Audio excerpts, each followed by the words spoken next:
ಸ್ನೇಹಿತರೆ, ಒಂದು financial matter. ನೀವು ಯಾವುದೇ ಆನ್ಲೈನ್ ಫೈನಾನ್ಸ್ ಕಂಪ್ನಿಗಳಲ್ಲಿ ನೀವು ಲೋನನ್ನು ತಗೊಂಡಾಗ ಒಂದು ಡೇಟ್ EMI ಕಟ್ಟಲಿಕ್ಕೆ ಅಂತಂದು ಕೊಟ್ಟಿರ್ತಾರೆ. ಈ ಡೇಟ್ ಒಳಗಡೆ ನೀವೇನಾದರೂ EMI ಕಟ್ಟಲಿಲ್ಲ ಅಂತ ಅಂದರೆ 5 ದಿನ ಲೇಟ್ ಆಯಿತು, 6 ದಿನ ಲೇಟ್ ಆಯಿತು ಅಂತ ಅಂದರೆ 4 ಸಲ 500 ರೂಪಾಯಿಗಿಂತ ಹೆಚ್ಚು ಪೆನಾಲ್ಟಿನ ಹಾಕ್ತಾರೆ. ಇಂಟ್ರೆಸ್ಟನ್ನು ಕಟ್ಟಬೇಕು, ಜೊತೆಗೆ ಪೆನಾಲ್ಟಿನೂ ಕಟ್ಟಬೇಕು.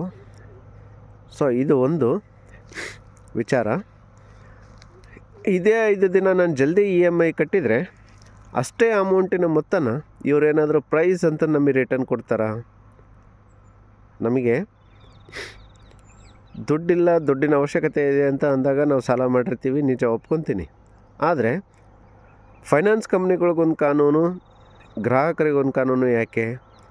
ನಮಗೆ ಯಾವ ರೀತಿ ಅವರು 5 ದಿನ ಅಥವಾ 10 ದಿನ ಅಥವಾ ತಿಂಗಳು ಕಟ್ಟಲಿಲ್ದಾಗ ಎಷ್ಟು ಪೆನಾಲ್ಟಿ ಹಾಕ್ತಾರೋ ಅಷ್ಟೇ ಮೊತ್ತದ ಪ್ರೈಸನ್ನು ಅದೇ ಗ್ರಾಹಕ 1 ತಿಂಗಳು ಅಡ್ವಾನ್ಸಾಗಿ, 5 ದಿನ ಅಡ್ವಾನ್ಸಾಗಿ, 10 ದಿನ ಅಡ್ವಾನ್ಸಾಗಿ ಕಟ್ಟಿದಾಗ ಯಾಕೆ ಕೊಡಲ್ಲ?